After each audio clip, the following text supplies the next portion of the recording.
The world seems to pay attention to Bangladesh only when catastrophe strikes there. But for Bangladeshis, natural disasters have become part of everyday life. Here, an entire village is fleeing the effects of climate change.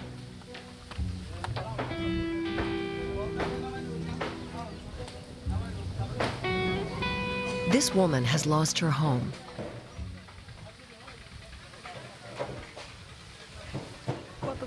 Where will I live now?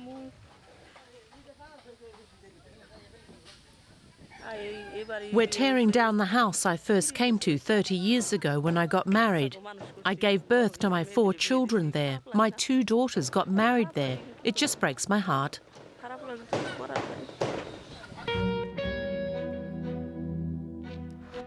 The extreme conditions people here face may soon affect us all.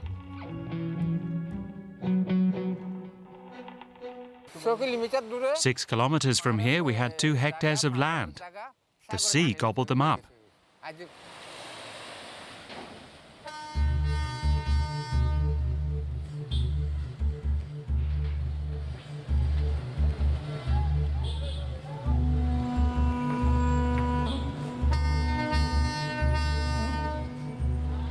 Most Bangladeshi climate refugees move to the mega city of Dhaka, the country's capital. An estimated 2,000 people arrive in Dhaka every day. During monsoon season, the number rises to 4,000 a day.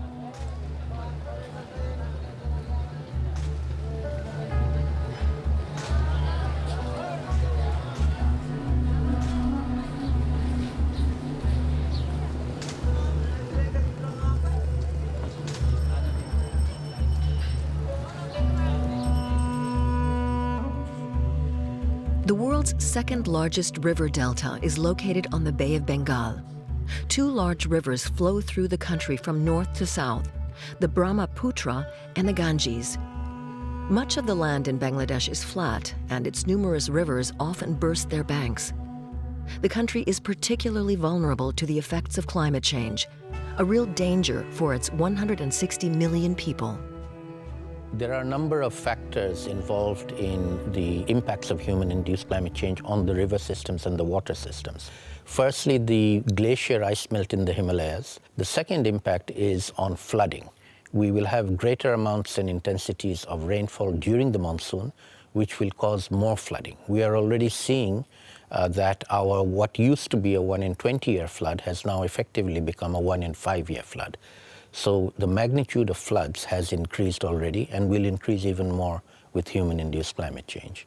And the third factor are cyclones that come from the Bay of Bengal in the south. Those are going to become more intense, and we are going to have to deal with higher intensity cyclones.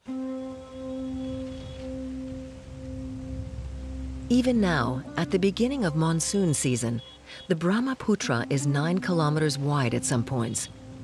It's filled with melted snow from the Himalayas, another effect of climate change. In future, other rivers around the world may experience similar increases in water volume. This is where the Brahmaputra merges with the Ganges to become the Padma. When these rivers flood, it can have a devastating effect on nearby communities, as here in the village of Harirampur. Here on the left, the Padma River destroyed everything in just 3 days. On the right, everything was gone in 4 days. The river has covered an area of 61 hectares in our village. 300 families lost their homes because of the extreme river erosion.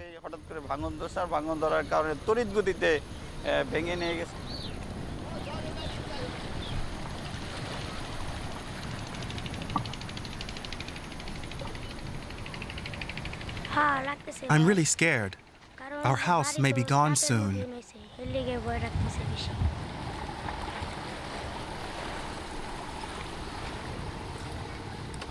11-year-old Mahfouz Hussain walks past an area that used to be a garden.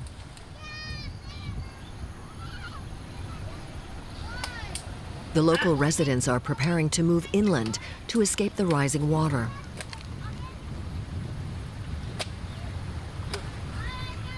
One of Mahfouz's neighbors says he's not going to let the river take this tree. Mahfouz's house is 50 yards from the danger zone. But the situation here could become worse when monsoon season starts. This used to be the center of the village. Now it looks like a battlefield. You can still see the remains of several houses. This fragile sapling has become a symbol for the villagers as floods caused by climate change consume the ground beneath their feet.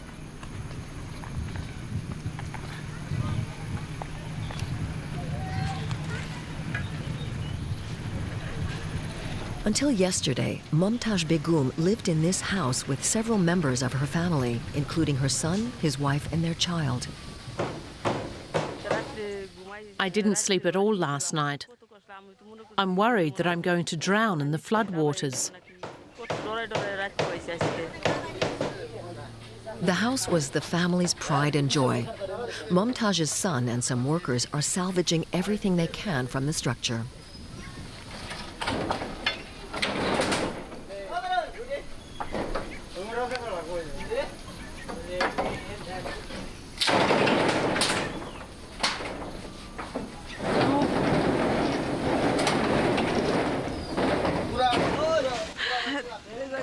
Where will I live now?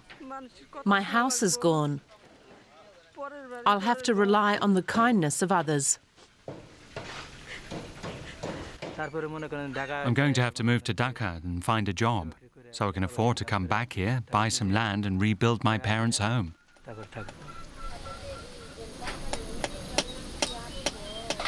The river flooded the Begum family's farmland 2 years ago. Momtaj's husband and her oldest son left to take construction jobs in the United Arab Emirates. The younger son, Selim, has now also become a climate refugee in his own country. I'm so sad. My father built this house and now I have to tear it down. That really hurts.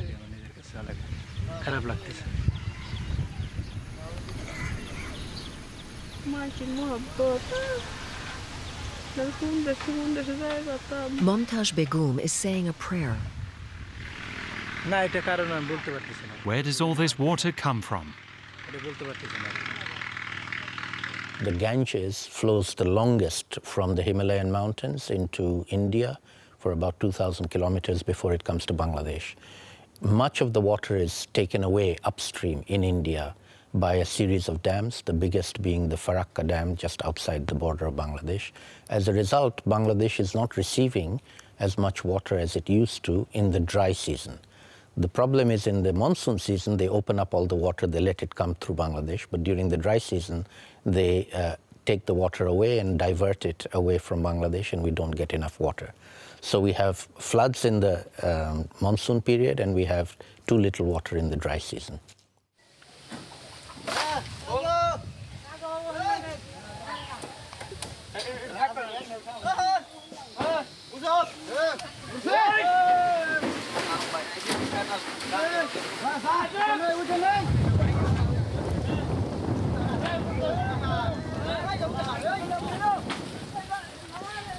The lives of these people have been severely disrupted by the effects of climate change and the water resource policies of a neighboring country. Bangladeshis are left with few options but to try to protect themselves. Selim and the others transport the walls and roof of the house deep into the forest. He hopes to return to the village one day. He hopes that the job he finds in Dhaka will earn him enough money to buy some land here. Many in the village have similar plans. No one here actually wants to go to the capital, but they believe they have no other choice.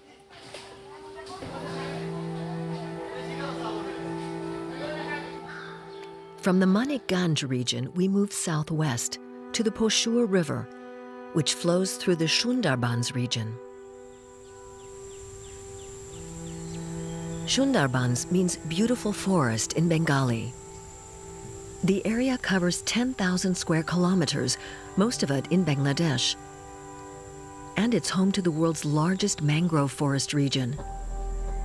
It's also a UNESCO World Heritage Site.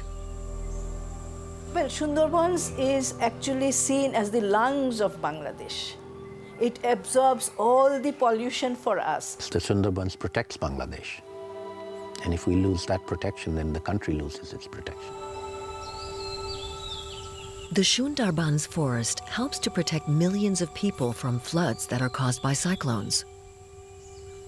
It also offers a rich habitat for wildlife, including the endangered Bengal tiger. The region is the country's largest source of forest-based raw materials, but its future is under threat.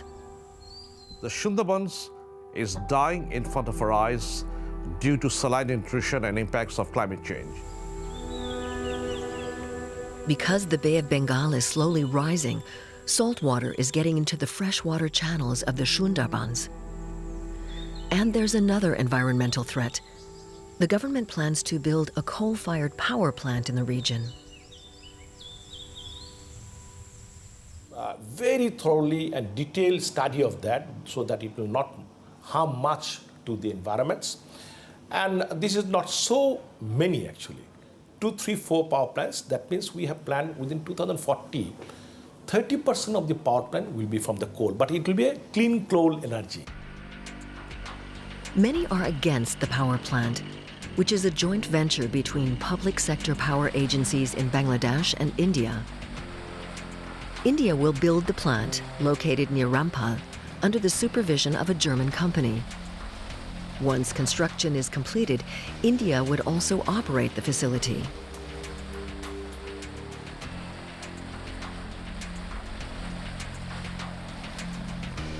UNESCO has asked the government to provide an environmental impact study on the project. It is completely a disastrous decision to build a coal-fired power plant so close to the forest, and all environmental indications indicate that it will bring disastrous consequences for the survival of the forest and in general for the environment. We have, in fact, from Save the Sundarbans Committee, produced 17 reports from various aspects, that what will be the effect of Rampal coal plant on flora and fauna, on the Sundarbans itself, on the water, the river erosion, about the dredging problem and everything, which shows very scientifically that it's definitely going to harm Sundarbans. India will supply the coal that the plant will burn. The Poshur River is to be dredged nearby to make room for the transport ships. Environmental experts say the dredging operation will contribute to river erosion. This is the Poshur River, about 90 kilometers above the point where it empties into the Bay of Bengal. There are numerous fishing villages along the riverbanks. The Christian minority in this village have put up a cross. People have to walk carefully through the mud so they don't fall.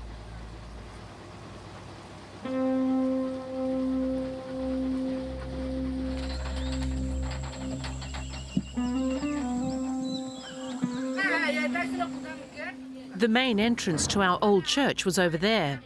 We built a new one, but the river took it too.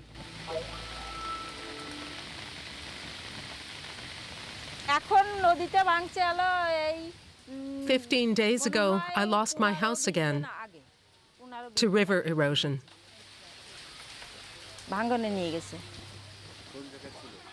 It was on this side, where the Poshur River is now. My house was next to that church entrance. The effects of climate change often hit the poorest of the poor the hardest. Swapna Khan is raising a teenaged son, and her husband is ill. After the last flood, a neighbor allowed her to build a small dwelling on his property. She used materials from what was left of her house. Solar energy panels are common here, in a village that has been ravaged by the effects of climate change. My son sleeps back there, and I sleep here in the front. This is all we have.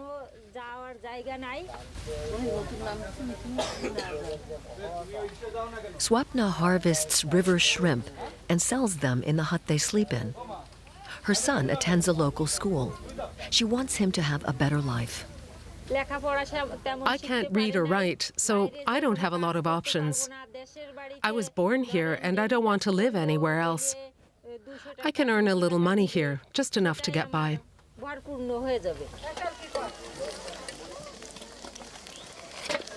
Swapna also owns a few sheep. She calls them her life insurance policy. She can sell the sheep to pay for her son's education. But for now, she's concerned about the river, which is moving closer to her home.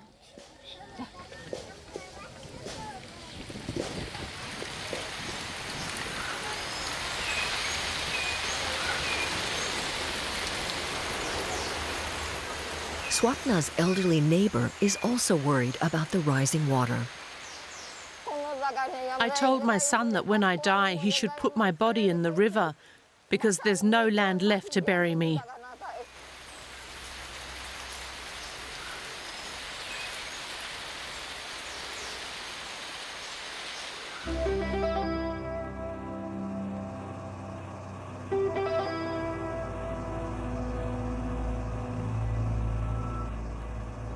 We travel from the village of Bangankul to Chelakabunya.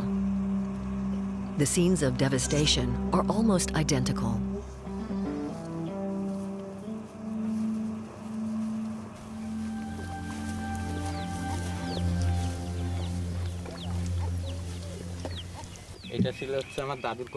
This is the grave of my grandfather, Muna Basar. If we could find some land, I could take the grave with me and rebuild it.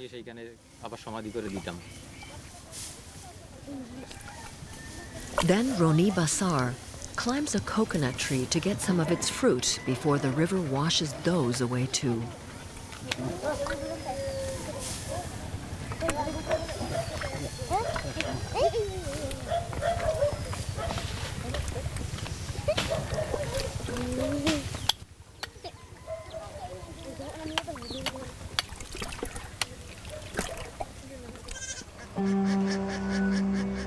Nothing here is safe from the rising water, not even the graves of the dead.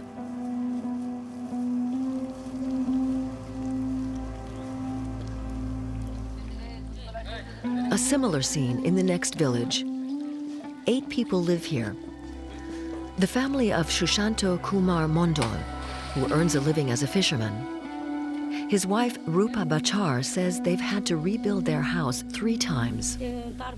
A lot of our neighbours have gone to Dhaka to work in the textile factories, and there are fewer fish in the river.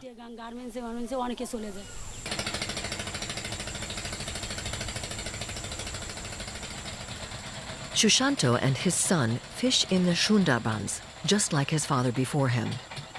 Now Shushanto fears that the coal-fired power plant will pollute the water here. If we don't catch enough fish, I'll have to take a job as a day laborer.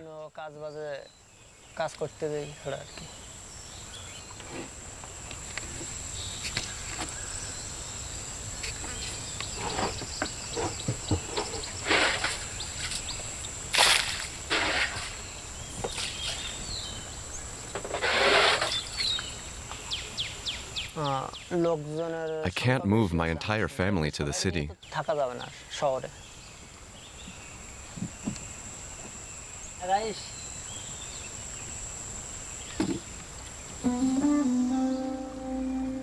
From the Shundarbans, we now move east to Bola, the largest island in Bangladesh.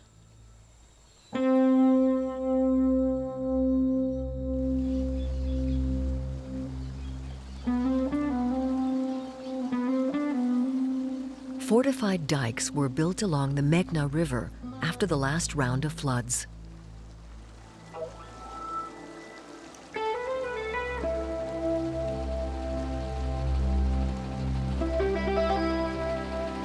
The dikes were built too late to help Mohammed Mostafa Maji. His village was washed away by the river 3 years ago. Because he couldn't farm anymore, he turned to fishing.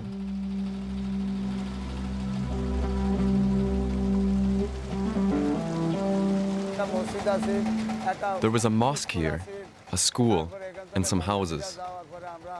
But because of river erosion and flooding, we had to move to another village, Elisha. More than a hectare of my land is underwater here. The village of Elisha is now protected by the dike, but only a few of the 2,000 residents of Mohammed's old village have been able to find a new home. Mohammed says he was lucky because a local resident rented him some land and he built a new house there. He lives here with his wife, one of his 3 sons, his daughter-in-law, and a grandchild. His son, Abu Taher, helps his father on the fishing boat. The family can't grow their own vegetables anymore, so they have to buy them.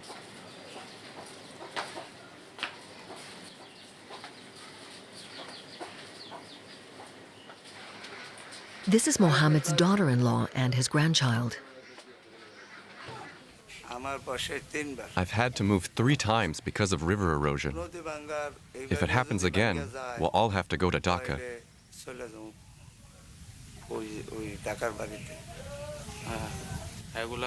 My 2 brothers already live there. We had no money to pay for my younger brother's education.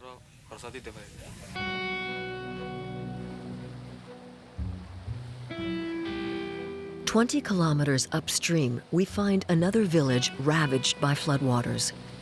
The dike burst here 4 days ago. It was the day of the Muslim feast of the sacrifice. The river carried away everything we owned. There was a cyclone and a lot of rain. The wind flattened my home. I still come to the river every day. I was terrified, and I can still feel it in my bones. The river has taken everything. I don't know how to survive this."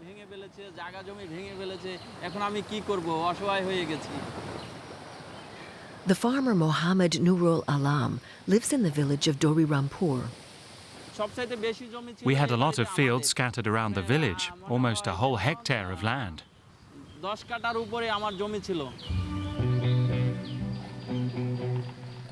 Only this rice field remains, but the water no longer drains off. The authorities have built a new dike here and a storm shelter, but the shelter is dangerously close to the riverbank.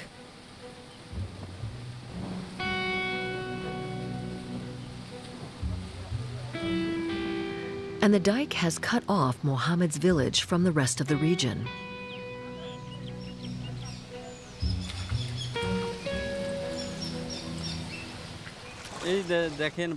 Look at this rice. The roots are rotting. I have no idea what to do now. Should I move? Allah help me and show me the way.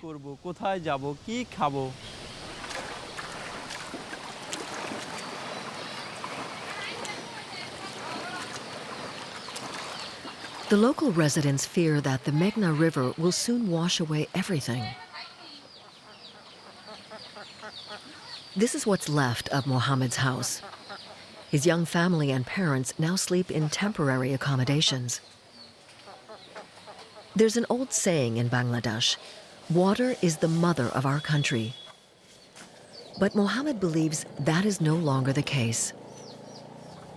Water used to mean life to me, but now it means death.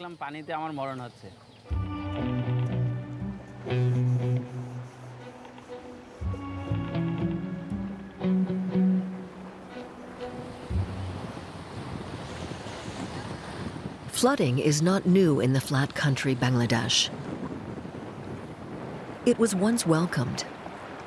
The rivers deposit alluvial soil throughout the delta region, and this creates some of the country's best farmland. But nowadays, from 80s to 70s, the huge changes is happening because of the monsoon season, because of the cyclones, because of the seawater rise, and because of the high speed of the wind.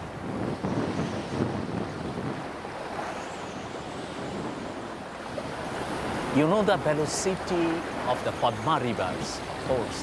It is 10 times higher than the German River Rhine. So speed of the water is very high. 2 million cubic feet per second water speed. Then it is creating the river erosion.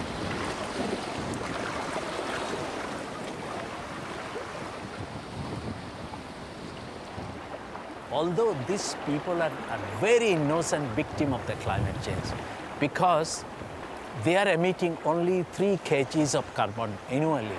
But compared to developed countries people emitting not less than 15 to 20 tons of carbon.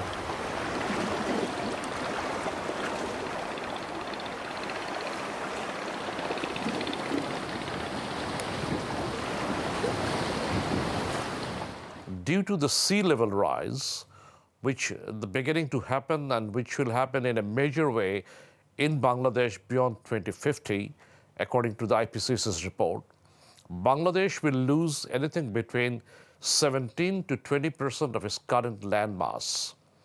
A 20% land loss to the sea due to sea level rise will cause at least 25 to 30 million people to be displaced within the country. So we are going to create the largest refugee population due to climate change in one single country. This school, which has 2,000 pupils, is threatened by the rising river even now. The primary school has already been shut down. The remaining rooms are now overcrowded.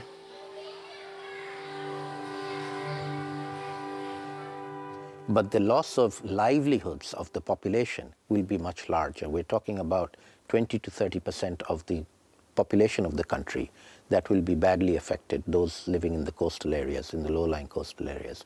And eventually they will have to move. So they are the potential future climate migrants, and that clearly they are undoubtedly climate migrants. These fortified cement blocks that make up the dike near the village of Elisha are being undermined by the river that flows past. At least one of the blocks falls into the water every day. The blocks aren't holding, so this area will be flooded too. It's dangerous for all of us.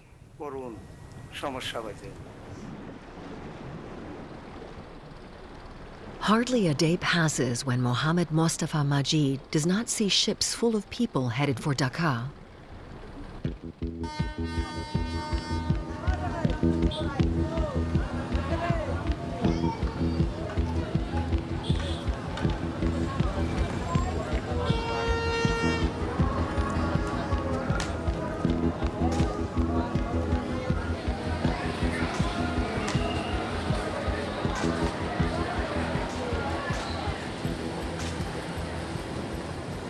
Every day, there are more than 200 slums in Dhaka are receiving more and more what one might call environmental refugees or even climate change refugees coming from other parts of the country to Dhaka city.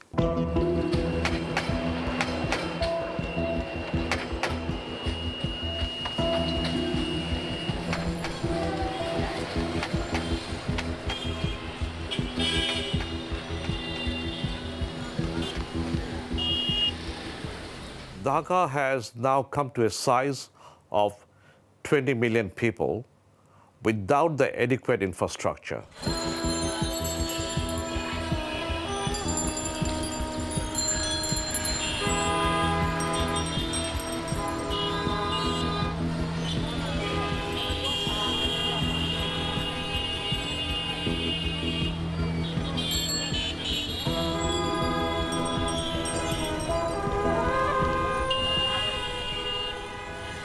On the outskirts of the city, factory waste and garbage lay dumped on the streets. Salutin is Mohammed Mostafa Majid's 26-year-old son. He now lives in a slum that's located near the textile factory where he works. The textile workers share this public bath. If my parents' land hadn't been flooded, I'd still be in the village going to school.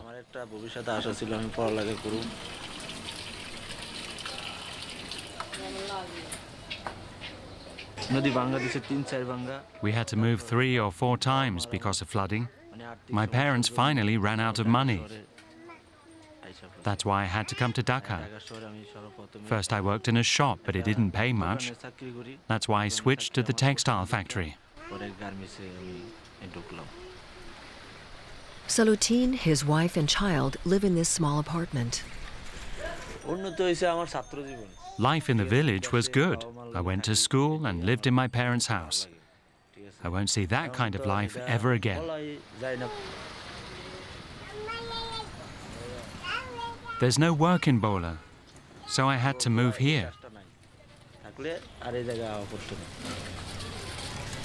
This is Salutin's daily route to his job at the textile factory.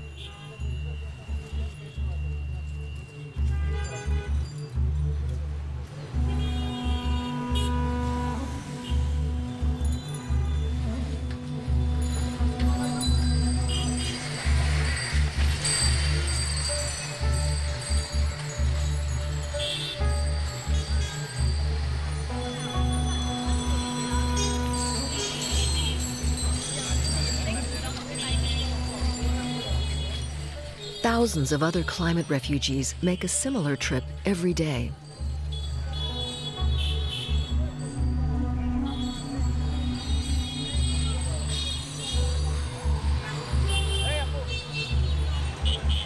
In front of the factory, day laborers gather to see whether there's any work available for them that day.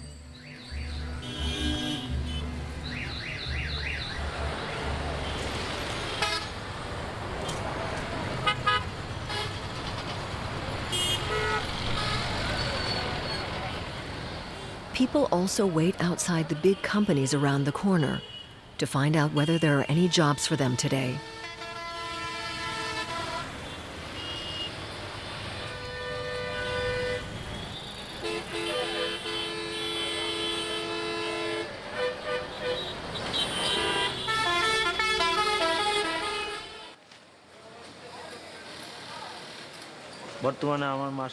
I make the equivalent of about 125 euros a month. I have to support my wife and child, pay the rent, and buy food. I spend everything I earn. It's cheap labor. The clothing that's made here is later sold in Western countries, including Germany and France. Mohammed's wife earns a little extra money at home by sewing clothes for the textile companies. I get 5 cents per blouse. My neighbor brings them over. 1/4 of the money that my husband earns goes to pay the rent.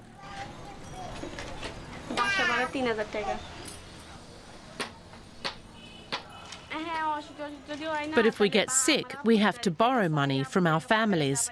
That's the only way that we can afford to see a doctor.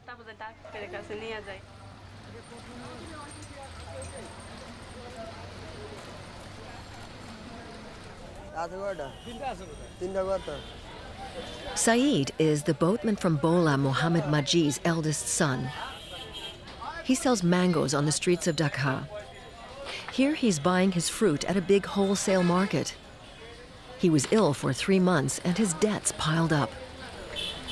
Saeed and a neighbor transport the mangoes in a bicycle cart, and they share the cost of renting the vehicle. Dhaka is filled with street vendors.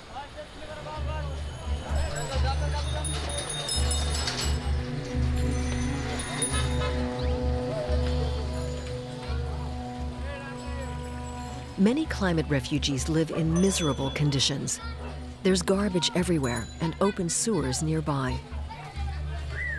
Some people who came here from the island of Bola have formed their own community. They call it the Bola slum. The area is surrounded by high-rise buildings where white-collar workers live.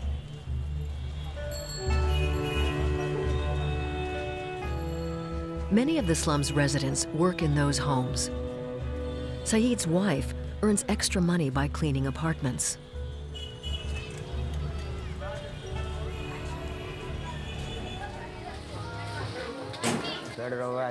We went hungry in Bola. I had no choice but to move to Dhaka. What else could I do? Our house was gone and the river kept flooding. I didn't have much of a choice.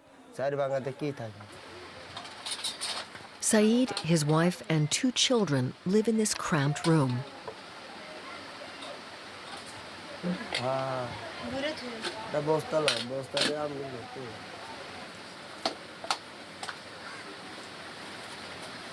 Saeed's sister has also had to move to Dhaka.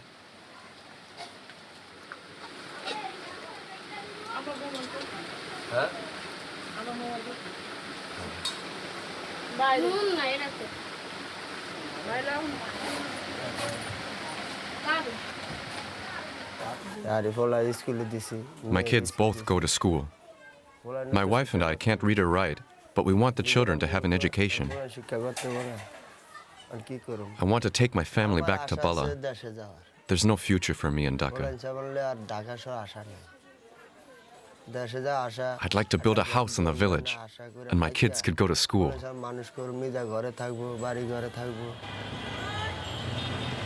An estimated 1/3 of Dhaka's population live in slums. The city's infrastructure is on the verge of collapse. What would happen if up to 30 million more people moved to Dhaka over the next 20 years? There would very likely be severe shortages of food and water. And Dhaka itself is at risk from the effects of climate change. The city is situated on alluvial flatland and surrounded by lakes and rivers. The climate refugees often build their shacks in areas that are flooded during the monsoon season. There are no toilets, and they have no clean drinking water. Since many of the refugees are living in illegal squatter settlements, local officials arrive on a regular basis to evict them.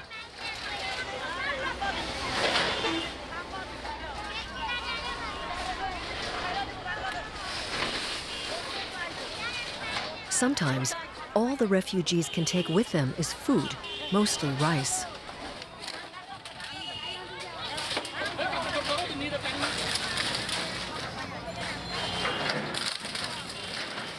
Once again, the refugees are driven from their homes, not by floods this time, but by the government. If we are unable to completely manage this, it can lead to conflict. It will lead to destabilization. It can lead to social conflict within country or within region, or it can lead to interstate conflict between states and countries. So in all accounts and consequences, this is of urgent need that we need to get a clear understanding of the whole issue of managing climate refugees in large numbers so that we have the mechanisms in place when it happens. It seems as though we are already seeing the early stages of these conflicts. Why is the government doing this to us? The authorities were bribed to do this. There is no justice for the poor. This government is just useless. 25 to 30 million displaced refugees will not only destabilize Bangladesh from within, it will also destabilize the stability and the security of the region because it will result in large-scale transboundary migration into the neighboring regions of the country. That will cause serious destabilization on a regional scale.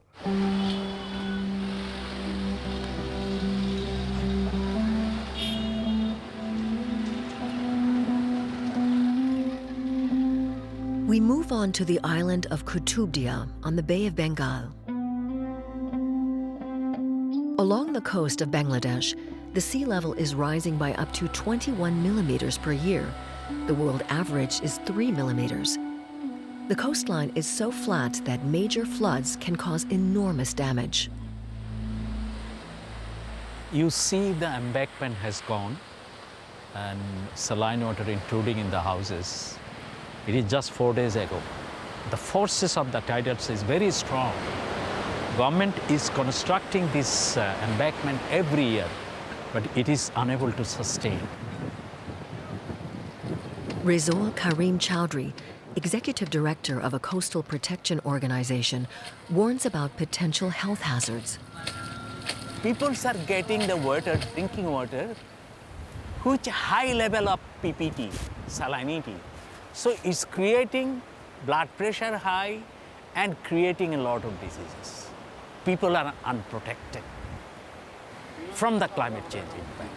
Basically, especially the coastal population, which is around not less than 40 million. UNICEF supports Chowdhury's organization, which provides microcredits and other support for people who've been affected by flooding, storms, and other natural disasters. Chowdhury believes that once the monsoon season starts, the storms will destroy this family's home. He points out that developed countries will not reach this year's Paris Agreement targets for limiting global warming and reducing CO2 emissions. Experts say that's a major cause for concern. Concretely, it means that the whole world is in very great danger. Bangladesh is only one part of that world. Bangladesh is the first part of the world which will be inundated by sea level rise and affected by the impacts of climate change. But every country in the world, including Germany, is going to be affected sooner or later. The best way to express this will be either we all sell together or we will all sing together. Rizal Karim Chowdhury says the locals don't know that they are climate refugees. So you became the climate refugees or carbon refugees. But they don't know this. They consider that it is fate from the God.